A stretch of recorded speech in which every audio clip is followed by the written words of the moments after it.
यार ये जी। जो अभी आप सुन रही थी, एक्स हुँ, मुस्लिम अदा जी ने जो कुछ बताया अपने वालिद के ताल्लुक से, जो कि मौलवी है, मस्जिद के इमाम है, अच्छा खासा होल्ड है उनका जहाँ भी वो इमामत करते हैं या तकरीर करते हैं, जी। उनका इस तरीके से रवैया अपनी हुँ, बीवी के साथ, और पहली बीवी के बारे में दूसरी को बताया नहीं, शादी कर लिया, और फिर जी। जो कुछ मामला हुआ वो हमारे सामने है। क्या कहना हुँ। चाहेंगे आप? साहिल, टू बी ऑनेस्ट, ऐसी जो स्टोरीज़ हैं वो हमारे हर मुस्लिम घर में होती हैं। प्रॉब्लम ये है कि वो रिपोर्ट बहुत कम होती हैं, मतलब मंज़र आम पे जैसे होती है ना, एक चीज़ आ जाती है खुल के, मतलब सामने ही नहीं आती। जो विक्टिम्स होते हैं वो भी सामने नहीं आते, क्योंकि कहीं न कहीं उनमें भी होता है इस्लाम का कि नहीं, अगर हमने अपने हस्बैंड के खिलाफ आवाज़ उठाई तो ये भी नाफ़रमानी के उसमें कैटेगरी में आ जाती है, नाफ़रमानी की। तो कहीं हम्म। न कहीं जो विक्टिम्स होते हैं वही चुप कर जाते हैं। तो बहुत हिम्मत की बात है अगर ये जो हैं एक्स मुस्लिम अदा, ये आगे आई हैं, उन्होंने अपनी बहुत ही पर्सनल बातें हमसे शेयर की हैं। तो बहुत ही एक हिम्मत चाहिए ये सब ऐसे प्लेटफ़ॉर्म पे बताने के लिए। तो हम्म। जो इंस्पिरेशन इनको मिलती है, ये डोमेस्टिक वायलेंस, अब्यूज़, इवन कि आप किसी को बेइज्जत करते हो, अपने लफ्ज़ों से भी कर सकते हो। हाथ उठाना तो बहुत बाद में आता है। किसी आपके जो अल्फ़ाज़ हैं वो भी किसी की रूह को जो है ना वो छलनी करने के लिए काफ़ी होते हैं। तो ये जो है, ये सारी इंस्पिरेशन इनको इस्लाम से आती है, हम्म। अहादीस से आती है। और हम जो यहाँ स्ट्रीम्स पे बार-बार आप लोगों को अपने अपने ऑडियंस को बताते हैं रेफ़रेंस के साथ, तो हम लोग ये सब क्यों कर रहे हैं?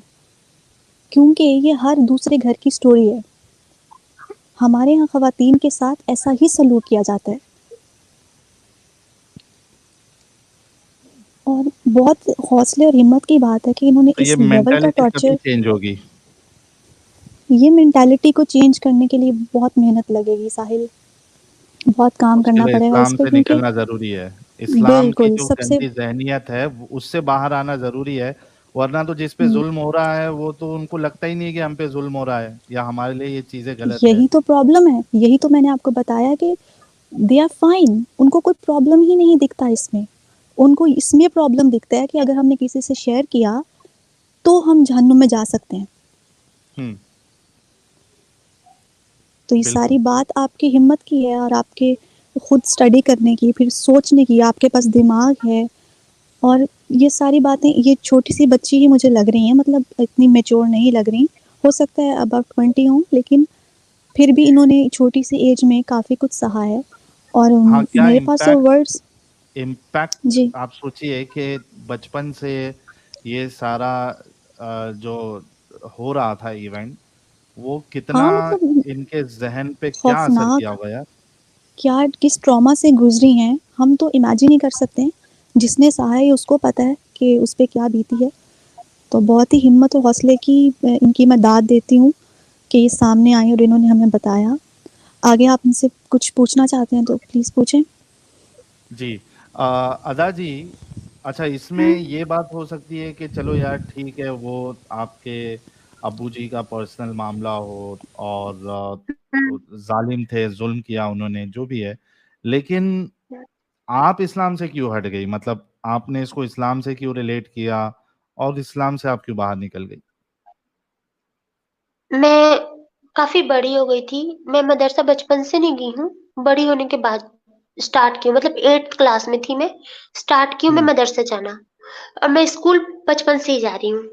तो जब मैं मदरसा जाना शुरू-शुरू की थी, तो वो एक्साइटमेंट होती है ना कि क्या होगा वहाँ पे, क्या पढ़ा रहे? फिर वहाँ की चीज़ें मेरे लिए बिल्कुल नई-नई थी, बिल्कुल भी नई-नई। तो फिर मैं स्कूल में भी पढ़ी थी, मदरसे में भी पढ़ी थी, लेकिन मेरे को एक चीज़ नोटिस करने लगी धीरे-धीरे, मतलब वो अलीफ बे से बढ़ते-बढ़ते फिर कुरान तक में आने लगे। तो मैं बोली, हम लोग को खाला अम्मी पढ़ाती थी, तो मैं खाला अम्मी से बोली कि हम इसको पढ़ तो रहे हैं, पर जैसे इसका मतलब क्या होता है? जैसे हम लोग जैसे हम लोग संस्कृत पढ़ते हैं या फिर हम इंग्लिश पढ़ते हैं, तो वो टीचर बताते हैं ना कि इसका मतलब ये लिखा है। हिंदी में इसका मतलब ये होता है। तो मैं बोली इसका मतलब क्या होता है? इस मतलब कुछ ट्रांसलेशन होता होगा ना कि इसका क्या लिखा है हमको? तो वो बोले कि ऐसे अभी नहीं बताऊँगी, जब बड़े होते जाओगे तब बताओगे? तो फिर उसके बाद हमारे यहाँ होने लगा था, मतलब किसी का हलाला होने वाला था। तो मुझे तब नहीं पता था कि क्या होता है, तो फिर मैं अपनी मम्मी से पूछी, तो मम्मी बोली कि ये बहुत अच्छी चीज़ नहीं है, बहुत गंदी चीज़ है, ठीक है? तो ये तुमको अभी नहीं बता सकते हम। तो फिर मैं मदरसा गई, तो मैं मदरसा से खाला अम्मी से पूछी कि ये क्या होता है? तो उन्होंने मेरे को बताया कि क्या होता है। तो उस समय थोड़ा मतलब सोचने-समझने की इतनी थी दिमाग की, जो है ये गलत है। तो मैंने बोला ये तो गलत है ना, ऐसा तो नहीं होना चाहिए ना खाला अम्मी, क्या ज़रूरत है? तो उन्होंने बताया कि नहीं, ये हमारे हदीस में है, हुज़ूर ने ऐसा फरमाया है कि ये सब जायज़ है, ऐसा होना चाहिए, ठीक है? तो मैं बोली ऐसे कैसे फरमाया है? ये चीज़ तो गलत है, और गलत चीज़ें तो अल्लाह पाक को मना करनी चाहिए, वो ऐसे इस चीज़ को प्रमोट कैसे करेंगे? तो उन्होंने ये बोला कि तुम ज़्यादा सवाल ना पूछा करो, बिल्कुल अपनी मम्मी जैसे हो, फालतू के सवाल पूछती रहती हो, है ना? ज़्यादा सवाल पूछोगी ना तो कुफ़्र का फ़तवा लग जाएगा तुम पर। फिर पूछती रहना घर में बैठ के सवाल सारे। ये सारे बहुत चीज़ें बोलकर मेरे को चुप करा देते थे। अच्छा, मतलब हक नहीं दिया था कि मैं पूछूँ कुछ। हुँ। फिर? फिर ऐसे ही मतलब बहुत, फिर मैं धीरे-धीरे और पढ़ने लगी तो वो साल बीतते चले गए और मैंने उस चीज़ों को समझना शुरू किया कि क्या होता है, ये क्यों होता है। फिर मन में ये है कि इसमें बहुत सारी चीज़ें गलत है, जैसे मैंने मैं 9 में थी या शायद 10th में थी, तो मैंने स्लेवरी के बारे में जाना कि क्या होता है, और वो उसको मैंने फिर कुरान में भी देखा, तो मेरे दिमाग में आया कि इसको तो प्रमोट नहीं करना चाहिए, ये तो गलत चीज़ है जो कि इस्लाम प्रमोट कर रहा है। तो मैं बोली कि ये चीज़ें मतलब गलत है ना मम्मी, कि इस्लाम प्रमोट कर रहा है, तो मम्मी बोली गलत है, और अगर तुम ये बात किसी से बोलने भी जाओगी ना गलत है, तो कोई तुम्हारी नहीं सुनेगा यहाँ पर। कोई नहीं बैठा है जिसको ये चीज़ें समझ में आएँगी, जो तेरे को छोटी उम्र में आ रही है, वो यहाँ पे बड़े-बड़ों को समझ में नहीं आती। हुँ, और हाँ, आज जो हमारी कंडीशन है, मैं ये सारी चीज़ें समझा-समझा के थक गई, इसलिए मेरी कंडीशन ये है। अगर तू समझाने जाएगी तो तेरी भी यही हालत कर देंगे ये लोग। तो मैं बोली जब ये सारी चीज़ें हैं तो हम क्या बोलते हैं इससे निकल क्यों नहीं जाते? तो मम्मी ने कहा कि इस्लाम एक ऐसा धर्म है जिसमें ना एक कलमा पढ़ो, तौबा करो और एंट्री कर लो, बस। लेकिन अगर आप यहाँ से इसमें से निकलना चाहते हो तो उसकी इजाज़त नहीं, बिल्कुल भी नहीं। इसमें से निकलना मतलब बिल्कुल जान से मार देंगे ये। मम्मी ने हुँ, मेरे से ये चीज़ बोली थी। तो फिर मेरे को समझ में आया कि ये सारी चीज़ें बहुत चीज़ें गलत हो रही है, बिल्कुल भी सही नहीं। फिर मैं ना उसमें से थोड़ी कटती चली गई। फिर आपकी स्ट्रीम वगैरह देखने स्टार्ट कर दी। मतलब पहले मैं ऐसी यूट्यूब में कुछ-कुछ देखती थी। इसकी लेकिन एक दिन नज़र पड़ी स्ट्रीम में, छोटे से वो होता है ना क्लिप उसमें। तो फिर मैं देखी इसमें क्या है, तो फिर उसमें एक्स मुस्लिम लिखा था। मैं बोली ये क्या चीज़ है? मतलब मैं हमारे इधर ना ये सारी चीज़ें कोई नहीं जानता कि एक्स मुस्लिम चीज़ कोई एक्ज़िस्ट करती है, कोई भी नहीं। जी, तो फिर मैंने देखा पहली बार, तो मैं ना बोली ये क्या है? फिर मैं आपकी स्ट्रीम देखी। तो स्ट्रीम देखी तो मुझे बहुत अच्छी लगी। फिर मेरे को समझ में भी आने लगा, तो मैं बोली कि मैं पहले सोचती थी कि हाँ, चलो मैं ही एक ऐसी इंसान हूँ जिसको इस्लाम में बहुत सारी बुराइयाँ दिखाई देती है। लेकिन जब मैं स्ट्रीम देखी तो मुझे लगा नहीं, मतलब बहुत सारे लोग मेरे जैसे सोचते हैं जिनको इस्लाम में बुराइयाँ दिखाई देती है। तो मैंने अपनी मम्मी को दिखाया स्ट्रीम आपकी, तो मम्मी को मैंने दिखाया, तो मम्मी को मैंने बोला देखो, सिर्फ़ मुझे या फिर आपको इसमें गलती नहीं दिखाई दे रही है, सभी को दिखाई देती है, यानी कि बहुत सारे लोग हैं जिनको दिखाई देती है, और एक्चुअली मौलानाओं को भी देखो दिखाई दे रही है, लेकिन वो इस चीज़ को एक्सेप्ट नहीं कर रहे। तो मम्मी जी, बोली ये एक्सेप्ट ही तो है जो नहीं करेंगे ये लोग, क्योंकि इनको भी पता है कि इस्लाम में सिर्फ़ एक कलमा पढ़ो और अंदर आ जाओ इसके, इस्लामिक बन जाओ तुम। बस हुँ, तौबा कर लिया, कलमा पढ़ा देंगे और फिर हो गए तुम मुसलमान। लेकिन अगर तुम इससे बोलो कि नहीं मेरे को नहीं रहना मुसलमान, मेरे को बाहर जाना है, फिर देखो क्या करते हैं ये तुम्हारे साथ।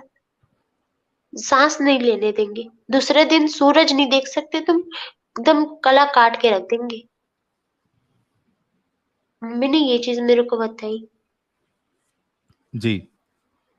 हुँ, अच्छा, तो आप जो है वो हमारा चैनल आपको सडनली पॉपअप हुआ, यानी वो सजेशन में आपको दिखाया, फिर वहां से आपने स्ट्रीम देखना शुरू किया, जिससे आपका हाँ, आपकी हिम्मत और बढ़ी। हाँ, डाउट्स पहले से थे, आपको ये लग रहा था कि इस्लाम में बहुत सारी चीजें गलत है, लेकिन जब आपने हाँ, हमारा चैनल देखा, वीडियोस देखे, स्ट्रीम देखी, तो आपको ये दिलासा मिला या हिम्मत मिली कि यार मैं अकेले नहीं हूँ इस तरीके से सोचने वाली, मेरे जैसे कई और हाँ, लोग हैं।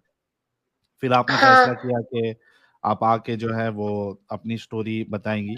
तो क्या आपकी मम्मी जो है, उन्होंने हुँ। भी इस्लाम छोड़ दिया, या क्या मामला है उनका? क्योंकि उन्होंने तो बहुत सहा है, आपने तो सिर्फ देखा है, उन्होंने सहा है। हाँ, सहा तो बहुत कुछ है मम्मी ने, लेकिन मम्मी ब्लाइंडली इस्लाम को फ़ॉलो नहीं करती। मतलब ऐसा नहीं है कि वो मतलब हर गलत चीज़ को सपोर्ट करे, ऐसा नहीं है। लेकिन हाँ, अगर हज़रत अली की बात की जाए तो वो उनकी फ़ैन है। मतलब वो सुबह उठेंगी ना, तो बस हज़रत अली का नाम लेंगी, वो रात को सो रही है तो हज़रत अली का नाम लेंगी। और इस हद तक है कि मतलब हमारे घर कुछ अच्छा हुआ, मतलब कोई भी चीज़ खुशखबरी आ गई छोटी-बड़ी, वो कुछ नहीं होगा, पहले हज़रत अली की फ़ातिहा होगी। That's it. अच्छा, वो बहुत ज़्यादा उनको फ़ॉलो मतलब उनको बहुत मानती है वो। हजरत अली की और दीवानी मुझे है भी आपकी माँ? हाँ, मतलब और ना मुझे दिन-रात उनके किस्से सुनाती है कि पता है तुझे, वो सजदे में थे, तब उनका गला काट दिया गया था, लेकिन फिर भी वो तलवार लेके लड़ रहे थे। फिर एक बुढ़िया ने टोक दिया, जिसकी वजह से उनकी मौत हो गई। ये सारे किस्से वो मुझे हमेशा सुनाती रहती है। मतलब वो एक अली की मोहब्बत में आपकी माँ टिकी हुई है इस्लाम में। हाँ, बस उन्हीं की मोहब्बत में टिकी हुई है। वो उनके किस्से ही सुनाते रहती है मुझे कि सल्लल्लाहु ताला अलैहि वसल्लम के दामाद हैं वो, शेरे खुदा हैं वो। मतलब वो 24 घंटे उनके मतलब नाम रटना ही है उनको, पर ब्लाइंडली इस्लाम फ़ॉलो नहीं करती।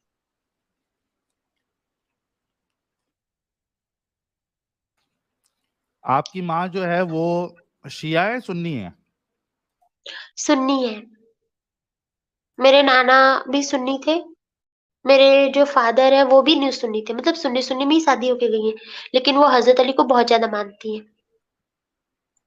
अच्छा, कहीं ना कहीं वो हजरत अली की मोहब्बत है, और हाँ, यानी सुन्नी होते हुए भी जिस तरीके से हाँ, अंधे हमारे शिया हजरात होते हैं, उस तरीके का अंधापन जो है, मोहब्बत का अंधापन हजरत अली को लेकर वो आपकी मम्मी के अंदर है।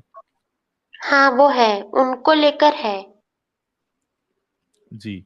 तो दोस्तों, ये थी एक्स मुस्लिम अदा जी की दास्तान, और आई एम श्योर बड़ी दर्दनाक इनकी कहानी है, दास्तान है, खास करके बचपन से लेके बड़े होने तक इन्होंने जितना देखा है, सोचो कि किस तरीके से इम्पैक्ट हुआ होगा इनके जहन पे। और इनकी जो अम्मी जान है, उन्होंने तो क्या कुछ सहा है, और ये सब करने वाला कौन था? एक मौलवी। और वो हवाला, यानी इस दरिंदगी का की को जो आड़ बनाता था, वो इस्लाम को आड़ बनाता था। यानी इस्लाम की आड़ में वो ये इस तरीके का उसका रवैया रहा है। उसने हमेशा ये कहा है कि भाई, औरतों की कोई इज्जत नहीं है, या तुम सिर्फ बिस्तर तक हो। इस तरीके की बातें इनके जो वालिद है, उन्होंने की है। तो बड़ा दुख हुआ सुनकर इनकी बातें, और मैं इनको सलूट करता हूँ वंस अगेन कि छोटी सी उम्र में इतना सहने के बाद इन्होंने ये फैसला किया कि वो आकर बताएंगी। तो मेरा एक सवाल आपसे ये है, एक्स मुस्लिम अदा जी, ये जो आपने बताया है ये बहुत पर्सनल चीज़ है, यानी आप घर के मामलात है जो आपने डिसाइड किया कि आप आके बताएंगी, तो उसकी वजह क्या रही है? यानी क्या आपने सोचा कि मुझे क्यों आके ये चीज़ बताना चाहिए? मैं चाहती हूँ ना कि जैसे मुझे ये सब चीज़ें पता चली और वो काफ़ी लेट से पता चली। आप लोग की स्ट्रीम तो बहुत सालों से चल रही है, लेकिन काफ़ी लेट से मुझे पता चली। अब मैं चाहती हूँ कि आप लोग के जैसे या हमारे जैसे बहुत सारे लोग हैं, जो ना नहीं जानते कि एक्स मुस्लिम चीज कोई होती भी है। तो उन सबको ये सब पता चलनी चाहिए कि ऐसी चीज एग्जिस्ट करती है।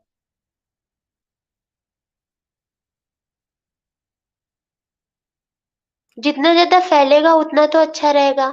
ठीक है, क्योंकि हमारे घर के पीछे में सेम किस्से हो रहे हैं, और वो औरत कोशिश करती कि वो बाहर जा करके पुलिस को अपनी प्रॉब्लम बता सके। 2 बच्चे का फादर है और वो अपनी वाइफ को छोड़ करके दूसरी औरतों के चक्कर में रहता है। अब अपनी वाइफ को बहुत मारता-पीटता भी है।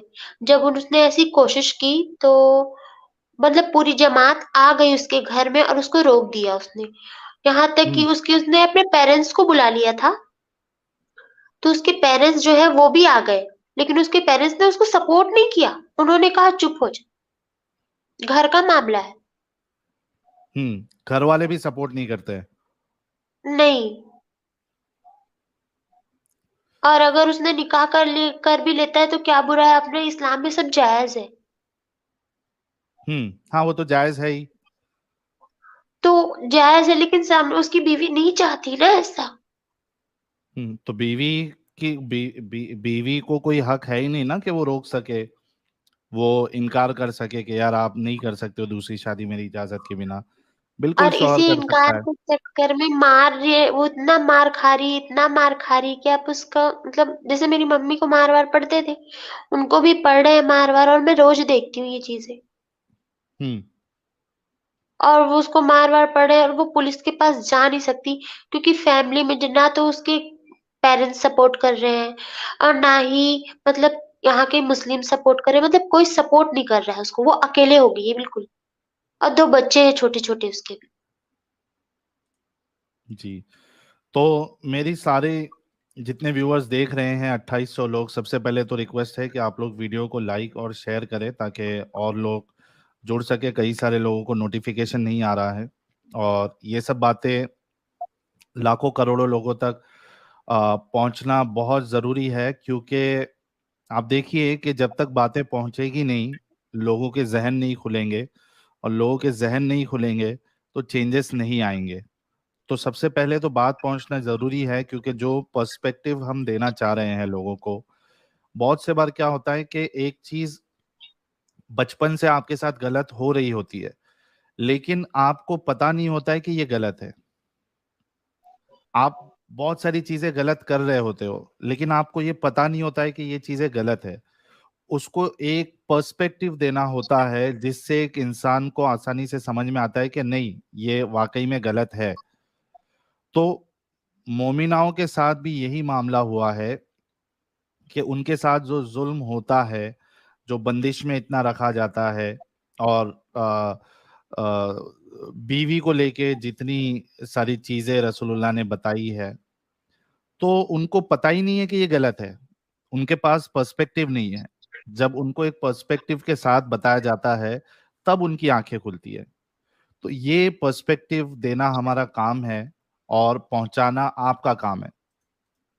तो उसके लिए आपको मेहनत ये करनी पड़ेगी कि आप लोगों को सिर्फ़ देखना नहीं है वीडियो को, बल्कि आप लोगों को शेयर भी करना है। क्योंकि जितना ज़्यादा लोगों तक ये बातें पहुँचेगी, उतना ज़्यादा लोग जो है इस गंदगी से, इस जंजाल से बाहर आएँगे। तो आप सभी लोगों से वंस अगेन रिक्वेस्ट है कि आप लोग जो है हमारी जितनी भी स्ट्रीम्स है, जो शॉर्ट वीडियोस चैनल पे, मेरे चैनल पे अभी लगातार मेरे ख्याल से हर रोज एक एक शॉर्ट वीडियो अपलोड होते जा रही है, लेकिन उस पे व्यूज नहीं है। तो आप लोग जो है वो शॉर्ट वीडियोस भी देखिए, अगर हर कोई लंबी स्ट्रीम नहीं देख सकता, और उसको आप लोग जो है शेयर भी करिए ताकि इम्पैक्ट हो। अभी उस दिन जो एक बंदा आया था, शाइलजा, आप लोगों को याद होगा जितने लोग उस दिन स्ट्रीम में मौजूद थे, शाइलजा करके जो एक फीमेल आई थी, और उनका जो क्लाइंट था मोमिन, वो एक अच्छा बन के दिखा रहा था। हमने उसकी पोल खोली कि कितना अच्छा है वो। तो वो वीडियो अपलोड हुई है, लेकिन तो व्यूज उस पे ज्यादा नहीं है। शॉर्ट वीडियो है, उसमें तो उसकी जहनियत सामने आई है। तो आप लोग छोटे छोटे वीडियोस को भी आप लोग लाइक करें और शेयर करें ज्यादा से ज्यादा अपने सोशल प्लेटफॉर्म्स पे, व्हाट्सएप पे, इंस्टा पर, फेसबुक पर, ट्विटर पर, हर जगह लिंक शेयर करें ताकि बातें पहुंचे। सुपर चैट्स कुछ आए हैं, हम वो ले लेते हैं, उसके बाद हम लिंक पब्लिक करेंगे ताकि हमारे मोमिन भाई आए और जो कुछ इस्लाम की खूबसूरती है उसको बताए कि भाई क्यों लोग जो है वो इस तरीके की हरकत करते हैं और उनको बढ़ावा कौन दे रहा है, और हम या सारी दुनिया को वो मुसलमान क्यों करना चाहती है। यानी इस्लाम में क्या ऐसी अच्छाई है इंसानियत के लिए, सभी लोगों के लिए, irrespective of religion, irrespective of faith, irrespective of ideology, सारी इंसानियत के लिए क्या अच्छाई इस्लाम देता है कि लोगों को इस्लाम कबूल करना है। पायलट वाला कह रहे हैं, Sahil let's start a movement to get ex Muslim as a legally recognised surname and ask for legal protection when ganja wala can be a surname, why can't be ex Muslim be one. हाँ यार, ये idea भी अच्छा है, लेकिन ये किस तरीके से इसको आगे लेके जा सकते हैं वो हमें देखना पड़ेगा, गौर फिक्र करना पड़ेगा। जो लीगल टीम है उनसे एडवाइस लेनी पड़ेगी कि इसको किस तरीके से हम आगे लेके जा सकते हैं। Thank you so much for your contribution. ARV Samji keh rahe, who needs help? Sahil bhai, sorry I'm late in the stream. Please give $20 from my side if required and possible. Thank you so much. Rakesh Prajapati कह रहे हैं, इंसानियत कायम रहे, बाकी सब फिजूल की बातें हैं। राम राम घनी खम्मा इन। Thank you so much Rakesh ji. Respect करे, shout out to you Ada, ये आपके लिए शाउट आउट आया है अदा जी। Thank you. आशुतोष जी कह रहे, भैया ये सब सुन के रूह कांप गई। यार हमारी भी रूह कांप गई कि इस तरीके से एक इंसान जालिम कैसे हो सकता है। रेड बुल कह रहे, good people will do good things, bad people will do bad things, it is religion that makes good people do bad things. Steven Weinberg. Thank you so much Red Bull ji. Azad Sanatani भाई कह रहे हैं, मैं जिस घर में रहता हूँ वो मेरी धर्मपत्नी के नाम है, मैं उसके रहम पे हूँ, वो जब चाहे मुझे घर से निकाल सकती है, जो मैंने उसके लिए ली। Thank you so much Azad भाई। जमचंद जी कह रहे, वेर इज एडम अम्ब फॉर मोमिन्स। एडम को जैसे ही वक्त मिलेगा वो जुड़ जाएंगे।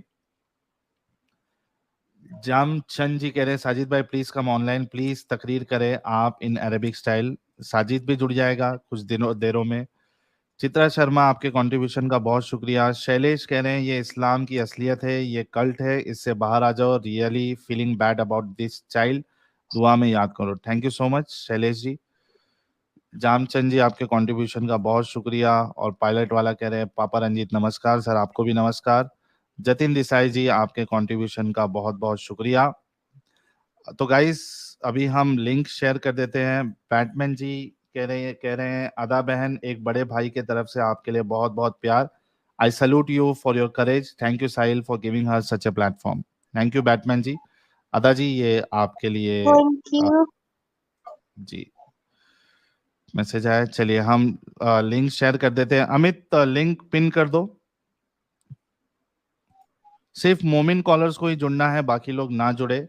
दावत दीन कह रहे हैं, video CO score SEO score very low, 28.7 only, please improve. दावत दीन भाई कैसा इंप्रूव करे जरा आप बताइएगा, ताकि सर्च इंजन में हमारी वीडियोस आए। नॉन मोमिन प्लीज डोंट ज्वाइन। आप सभी लोगों से रिक्वेस्ट है कि प्लीज आप लोग ना जुड़ना, सिर्फ हमारे मोमिन भाइयों को जुड़ने दे, ताकि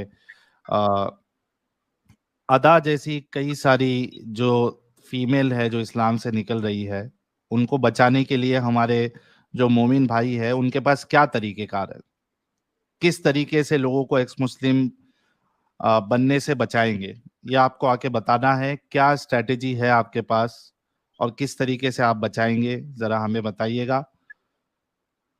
ऊंचा पैजामा कह रहे हैं, मेरी शक्ल देख के नहीं लगता कितना प्यारा मजहब है, तू जलता है मेरे लुक से, love momo life momo peace. Thank you भाई।